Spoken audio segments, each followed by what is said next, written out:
近日天氣忽冷忽熱，傷風感冒、鼻敏感齊齊發作，搞到鼻塞唞唔到氣啊！但係最近網上就瘋傳通鼻偏方，假如你右邊鼻塞，只要你右手握拳，再放喺左邊胳肋底夾20秒，右邊嘅鼻塞立即就通翻。同樣左邊鼻塞，左手握拳放喺右邊胳肋底夾20秒，得咗，左邊鼻塞立即又通翻。哇！究竟點解咁神奇嘅？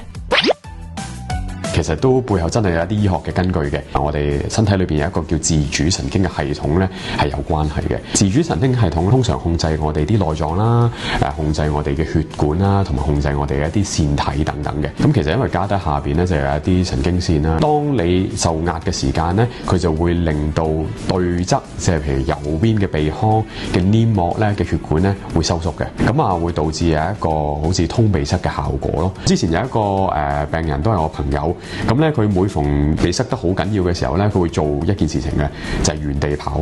因為做運動咧，身體咧就會進入嗰個交感神經主控嘅一個時間啦，咁所以會導致喺短暫時間嚟講咧，即時有一個通鼻塞嘅效果。呢一啲咧都係一啲神經反射嘅一啲效果咯。咁所以其實佢嗰個時間性咧都係短暫嘅。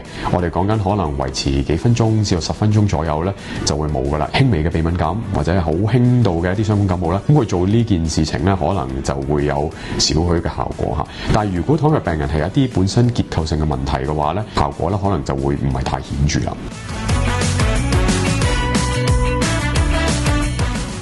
鼻塞咧就有好多唔同嘅成因嘅，咁啊最常見嘅成因當然就係我哋可以傷風感冒啦，或者我哋有啲流感啦。第二個好常見嘅成因咧就係過敏性鼻炎啦，或者我哋俗稱叫鼻敏感。因為鼻敏感都好常見啦，咁我哋通常都會處方一啲叫抗組織胺嘅藥物，即係抗敏藥啦。作用咧就係減低敏感啦，減少鼻哥個分泌啦，咁從而達到一個通鼻塞嘅效果嘅。我哋都好恆常會開一啲噴鼻劑俾病人啦。咁噴鼻劑咧通常我哋分開兩大種類嘅，一種類咧就係我哋叫有類固醇嘅噴鼻劑啦，用喺真係有即係鼻哥炎症嘅病人啦。咁用嘅時候咧，通常都會用一個長嘅時間咧，先至達到一個好嘅效果嘅。有另一隻咧係冇類固醇嘅，我哋就叫做血管收縮劑。通常嚟講就好快起效啊，咁啊亦都好容易喺坊間嘅藥房啊去買得到啦。如果要用呢啲血管收縮劑嘅話，盡量咧唔好超過1個星期，長時間用咧就會產生我哋講緊一個叫藥物性嘅鼻炎，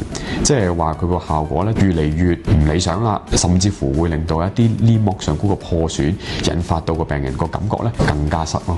我哋其實醫生咧都好鼓勵病人咧去做一個鹽水洗鼻嘅，要真係有一包包嘅鹽粉啦，就開一啲熟水裏邊。點解要用到鹽水咧？係因為我哋啲鹽水嘅酸鹼值咧同我哋個鼻腔係最接近嘅，所以當我哋用鹽水去清洗鼻哥嘅時候咧，就好有效可以將一啲致敏嘅源啊，或者可能對於裏邊個鼻有啲分泌物咧，亦都可以沖洗乾淨。我哋有時咧都會幫病人咧去尋找致敏嘅源頭啦，安排做一啲致敏源嘅測試咧，就可以揾出究竟係邊一啲物質病人係敏感。知道咗之後咧，我哋盡量可以避免啦。其實鼻敏感嘅治療方面，仲可以有講緊一啲叫做脫敏嘅治療啦，就係針對翻病人有特定嘅物質去敏感啦，透過一個循序漸進嘅方法去俾病人接觸呢啲致敏源咧，希望身體咧會產生較細嘅反應，而導致到一個好可控嘅情況咯。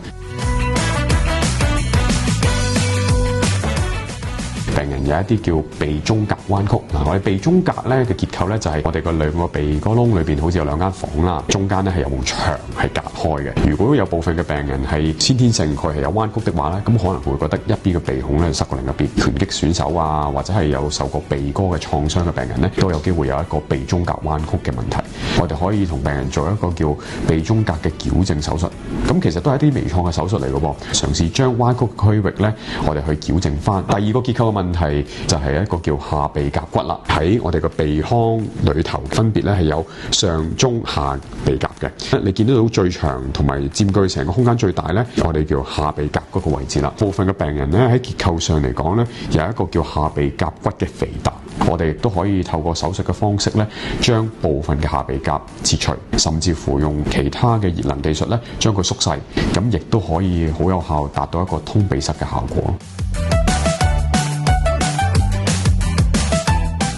如果長期鼻塞唔去處理呢，的而且確會增加病人患上鼻竇炎嘅風險嘅。鼻竇嘅原理呢，就喺我哋鼻腔側根嘅一啲副房間啦。如果長期鼻塞呢，就會令到呢一啲鼻竇唔流通呢，咁的而且確係會增加患上鼻竇炎嘅機會啊。會唔會令到啲病人會有演變成鼻咽癌呢？咁其實呢個就冇乜特別嘅科學根據啊。鼻塞呢，調翻轉呢，係可能係一啲癌症嘅先兆或者表徵。所以如果病人係有單邊鼻塞啦、鼻涕或者裏邊有帶血絲啦、耳仔單邊有耳鳴，或者可能頸部出現一啲腫塊，我哋叫淋巴呢，其實呢個就可能響起警號啦，要去即刻去求醫，因為其實都可能係一啲鼻咽癌嘅一啲先兆咯。